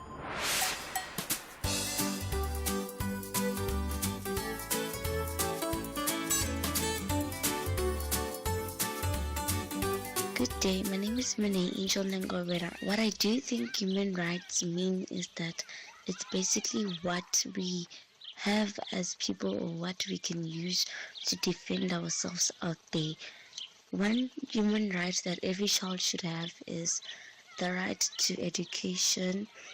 This is important because it helps us in the future when we have to look for jobs and also look for other opportunities where we can get a source of income. How I do think life would be if people did not have rights. I think that life would have been a miserable thing that we would all not want to go through. And what we can do as kids to make sure everyone is treated fairly and with respect is that we can spread awareness to other people and also make sure that they feel safe, and also as well as be friendly around each other and also get to know each other more. Thank you and have a lovely day. Hello everyone, my name is Ashley Kavamba. I think human rights are the freedoms or privileges a person should and is allowed to have. One of the rights I know children should have is that every child has a right to basic education. It is important to have this as a right so people do not take advantage of a child's right. If people didn't have rights, I think the world would be in chaos, no control. Some ways kids can ensure everyone is treated fairly and with respect is that kids should respect the differences of people, volunteer, and respect people no matter how much they wouldn't respect you. Hi everyone, my name is Yolanda Mzobe. I am 11 years old. I think human rights means rights to freedom or expression and opinion. Every child has the right to education. It is important because without education you will not have a future, but with education you will succeed in life. I think the world would be a disaster if people didn't have rights. What can kids do to make sure everyone is treated fairly and with respect is to respect each other and respect adults, and they will respect you back and treat each other the way you also want to be treated.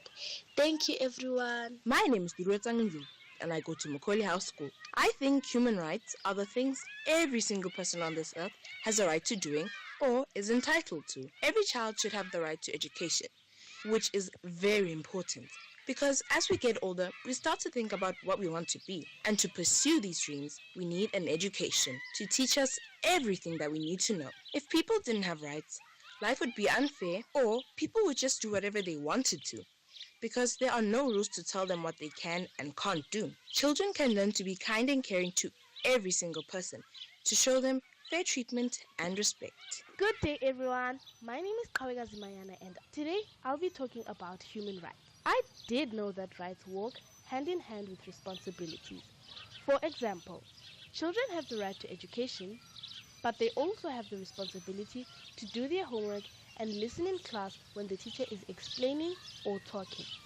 You also have the right to clean water, but you also have the responsibility to not waste the water, make sure you don't leave taps running with water, and make sure that you don't throw away water that is clean that can still be used. It's important to have rights so that you know what you can do and what you can't do. We are taught about rights, and we are taught that Tata Nelson Mandela fought for our rights, and we wouldn't be living the life we are living now if it wasn't for him, and we thank him for that. Thank you very much for listening. I hope you have a great day and see you next time. Hello guys, it's your boy Prophet King David Ikena Eze, and I'm 11 years old. Yeah, what I think human rights means, I think human rights is literally, they just the name is just explaining itself. Human rights, what the human deserves, what the human is allowed to do, the rights, the non-racism. You understand? One right that a child has to have freedom to is freedom to education. Every child needs education, even those, the boys especially, who want to be soccer players. They still need that education to know how to read.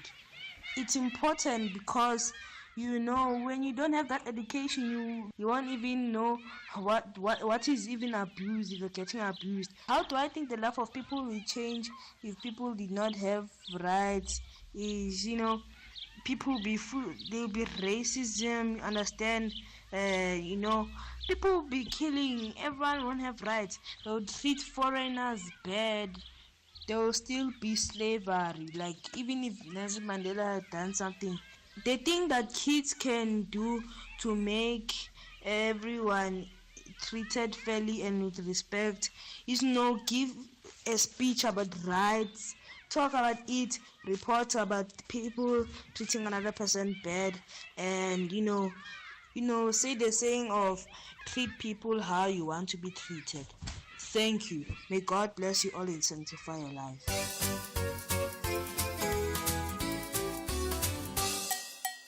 Hello friends and happy Tuesday. Today let's talk about human rights. But what exactly does human rights mean? Well, Human rights are the basic rights and freedoms that everyone should have no matter who they are. Now, can you name one right that every child should have? Maybe the right to go to school, to be safe, to be treated with kindness, or to have food and clean water. These rights are important because they help us live happy and healthy lives. Imagine a world where people didn't have rights. Life would be unfair, and many people wouldn't be able to live safely or follow their dreams. In South Africa, we celebrate Human Rights Day on March 21st. It's this coming Friday. In order to remember the importance of fairness, freedom, and respect for all. So, how can we celebrate this day? You can learn more about your rights, have discussions with your friends and family, or do something kind to make sure everyone around you feels valued and respected. Always remember, every child deserves to be treated with kindness and fairness. Let's work together to make the world a better place for everyone. That's all for today, friends. Take care, be kind, and we'll chat again soon. Bye for now.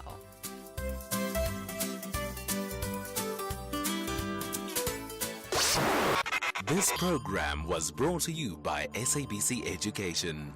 Enriching minds, enriching lives.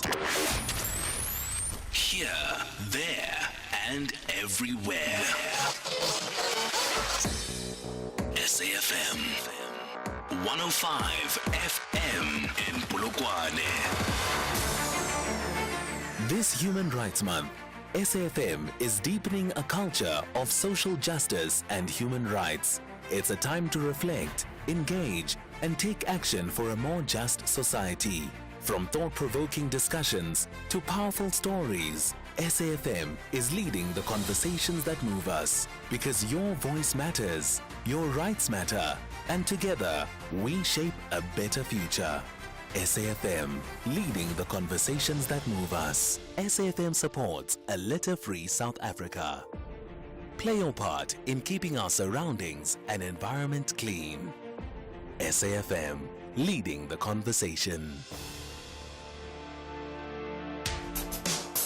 SAFM has signed a code of conduct that is enforced by the Broadcasting Complaints Commission of South Africa. Under the code, we are committed to giving news that is accurate, comment that is fair, and programming that is not harmful, does not amount to hate speech, or contain violence or explicit sex. If you think we are not living up to that code, then you can inform the Broadcasting Complaints Commission of South Africa. Direct any complaints in writing to the Broadcasting Complaints Commission of South Africa. PO Box 142365. Craig Hall 2024. Fax to 011-326-3198 or an email to bccsa@nabsa.co.za. For more information, please visit www.bccsa.co.za. You're listening to Bridget Masinga on SAFM. I just love how rebellious we are as human beings, right?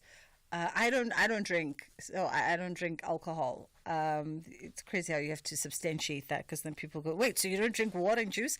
I don't drink alcohol. But I've got friends who obviously drink, which is why I was asking about the over-the-counter Livermet. So I shared this information whilst we were on the break in our friendship group of what Dr. Makumbi has said about her reservations. And the rebellious nature of human beings is to say, oh, well, we might as well continue. So that was the response that I got. They were like, well, if it's the placebo effect and it makes me feel like it's doing something, I might as well just continue. But that is not the advice. That is not the professional advice from the good Dr. Barbara Makumbi. If you missed that conversation, we were talking to a hematologist and gastroenterologist, Dr. Barbara Makumbi, and just touching base on alcohol and related liver diseases. And of course, one of the high risk factors for a diagnosis there is your consumption of alcohol. And honestly, we need to be mindful around this. You know, we have various conversations on the show, but there's also some recurring themes that happen from time to time, one of which is our relationship with alcohol consumption as a country.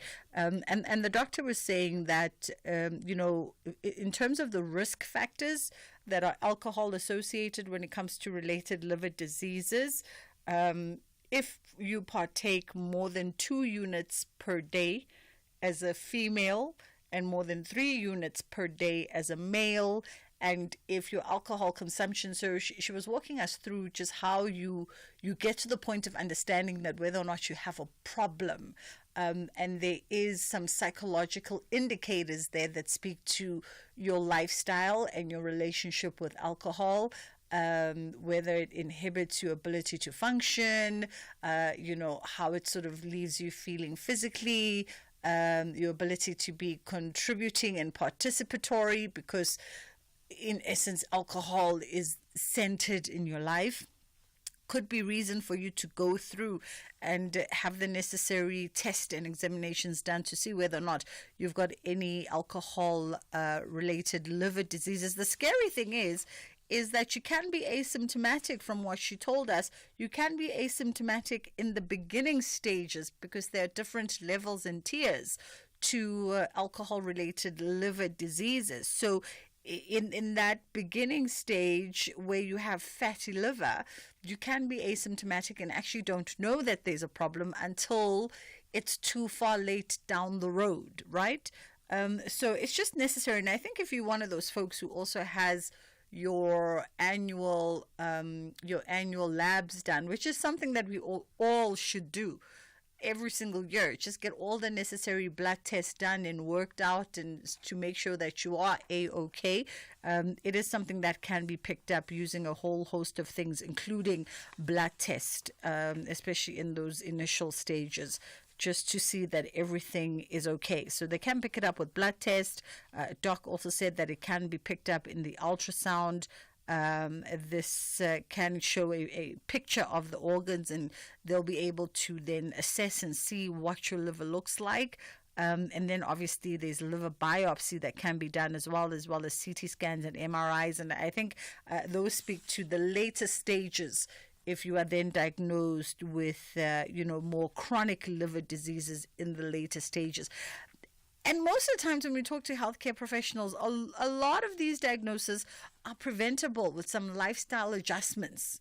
With some lifestyle adjustments, some dietary adjustments, then things are preventable and you're able to turn back the clock. And here she did say that, yes, significantly cutting your alcohol consumption or stopping alcohol consumption in its totality could help if you are not at the advanced stages of chronic liver disease. It could help to turn back whatever is happening at the time. So I know a lot of our friends and families listen to these shows, and you can just bring it up casually in a conversation. I brought it up in our WhatsApp group and I'll continue to bring it up.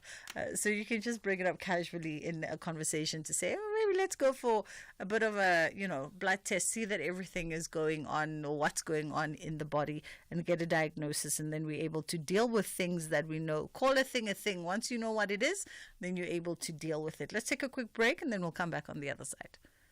Bafana are taking on Lesotho at the new Peter Mokaba Stadium on the 21st of March 2025 at 6 p.m. for the FIFA World Cup 2026 qualifier. Come early, dressed to commemorate Human Rights Day, and support Bafana for a chance to win prizes from our host, Limpopo Government and Polokwane Municipality. Gates open at 3 p.m. and tickets start from 70 Rand for adults, with special rates available at 40 Rand for children under 12 at all Ticket Pro outlets. If you can't make it to Polokwane, catch the game live on S3 at 6 p.m.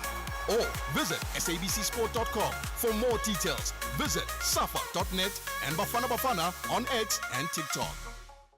Imagine living in a community free from gender-based violence and femicide. That reality is possible, but only if we commit to building families that are free from violence and are inclusive, where children are raised equally. Every child has the right to grow up in a loving, nurturing and safe environment that promotes good mental health.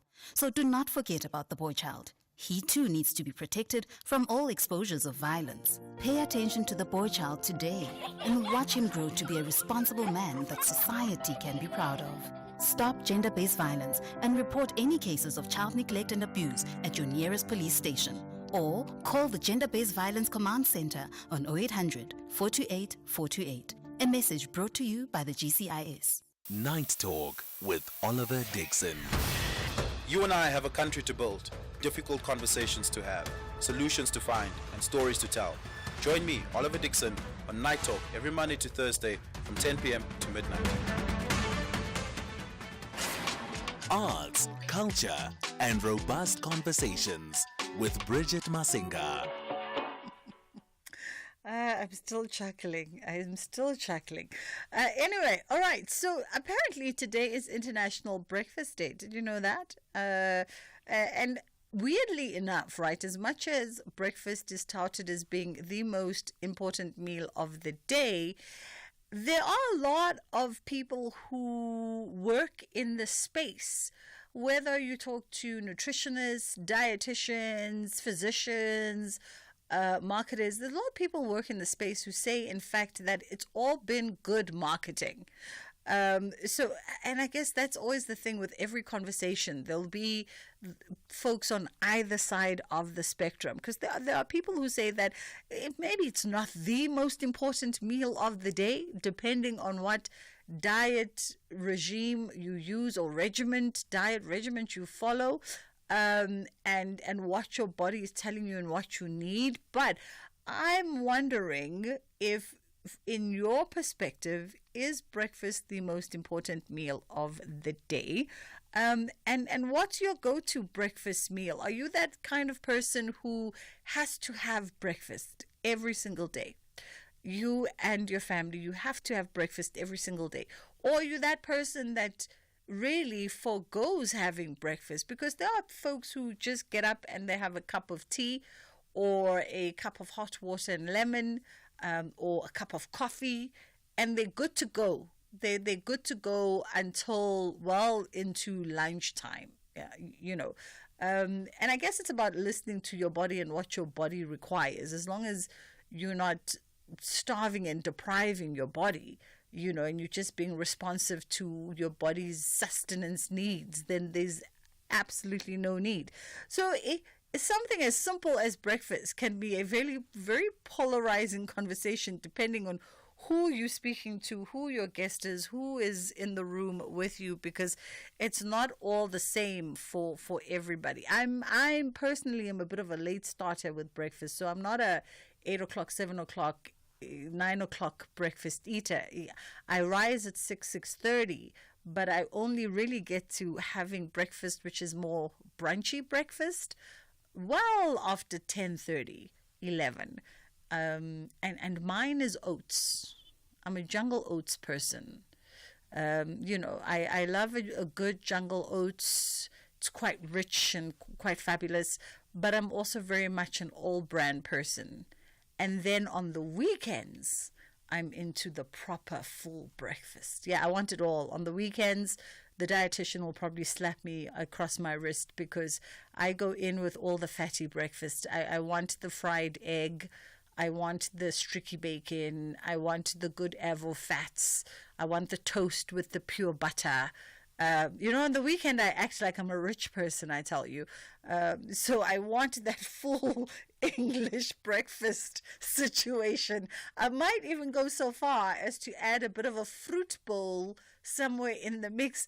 My camera operator today, Ndate, is looking at me. I can feel him side-eyeing me from the corner saying, why do you eat so much for a little person? But I might even have a little fruit bowl on the side with some yogurt. Just to make up for the other 5 days where I'm sort of skimping with the oats and the all bread. But on the weekends, yes. And dare I say it, when I'm on holiday, every day is a weekend when I'm on holiday. So every day is a full breakfast. And if I happen to be stateside, if I happen to be in the US, then I everything that I've just said, now add a side of waffles and syrup. And I've never been stared at so badly. And then I consider that you must eat like the locals. I used to judge that, by the way. I used to judge it. I used to say, how do Americans eat chicken and waffles and syrup in the morning? Until I tasted it.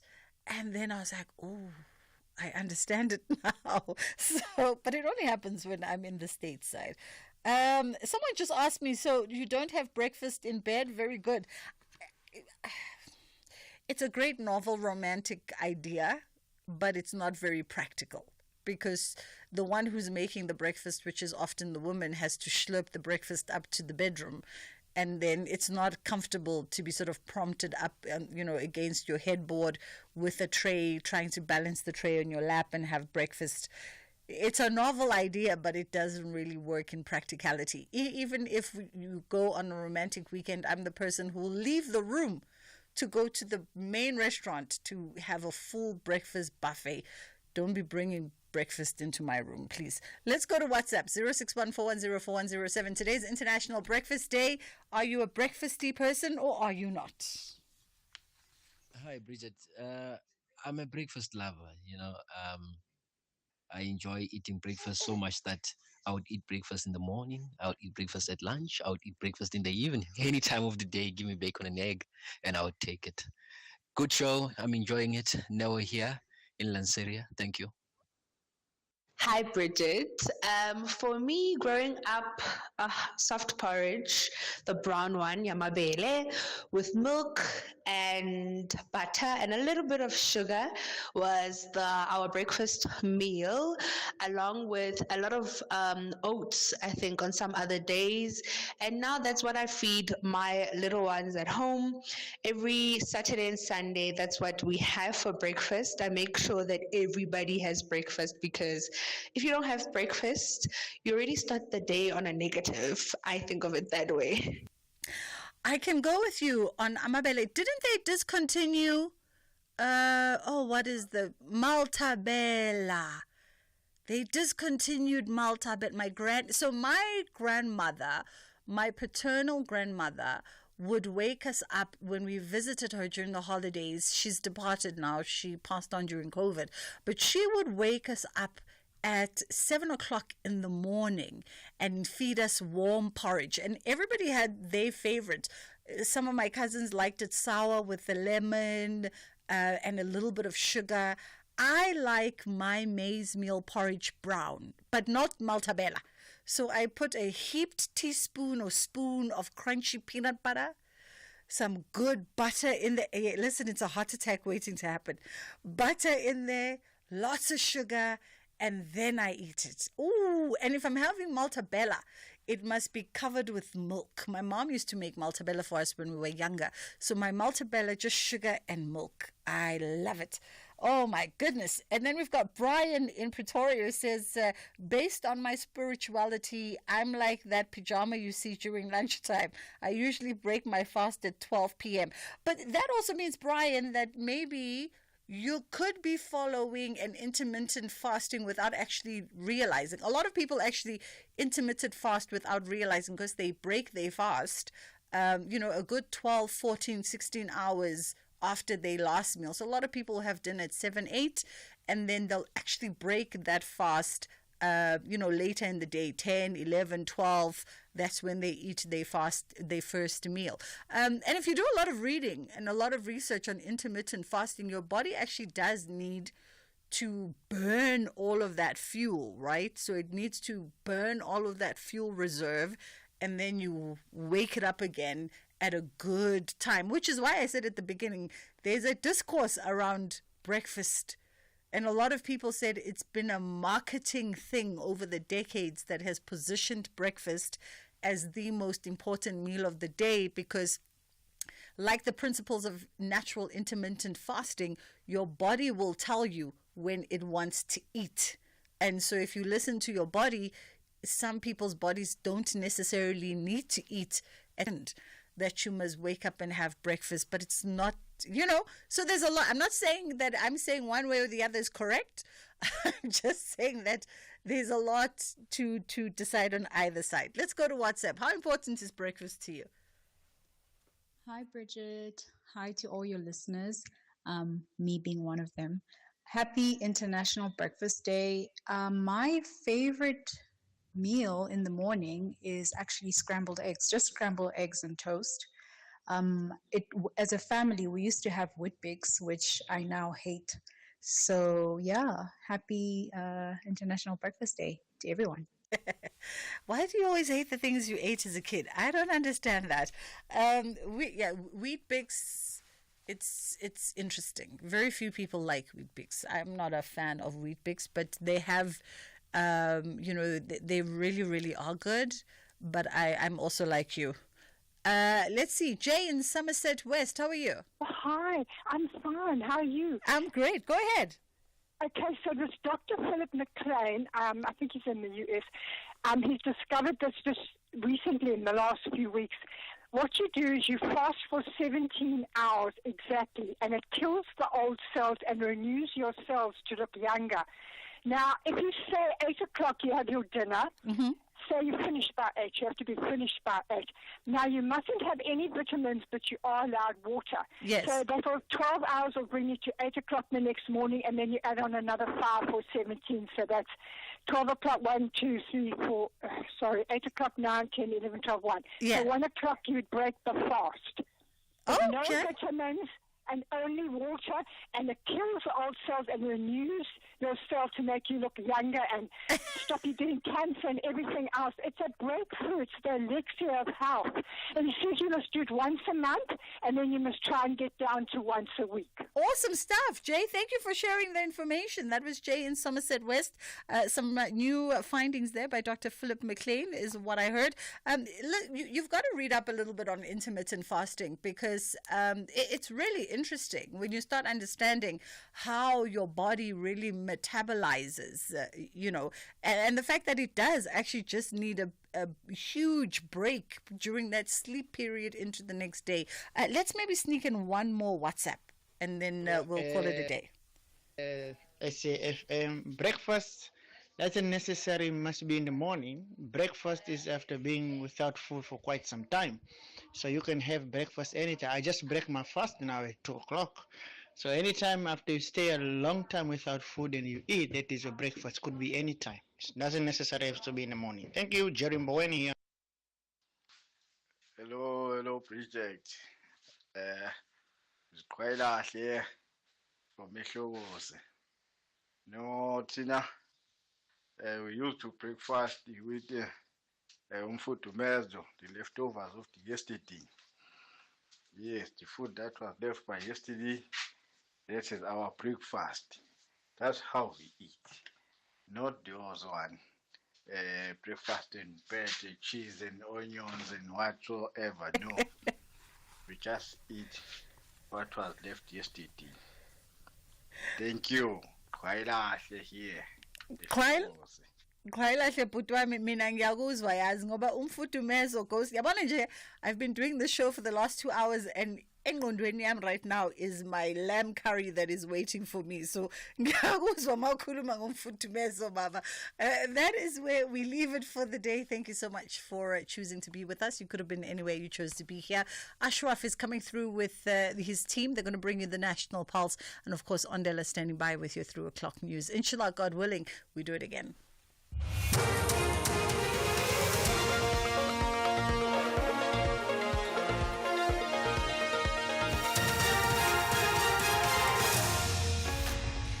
Thank you, Bridget. Top stories at 3. Gauteng Community Safety Department gets a boost from the budget, and JMPD confirms arrest in officers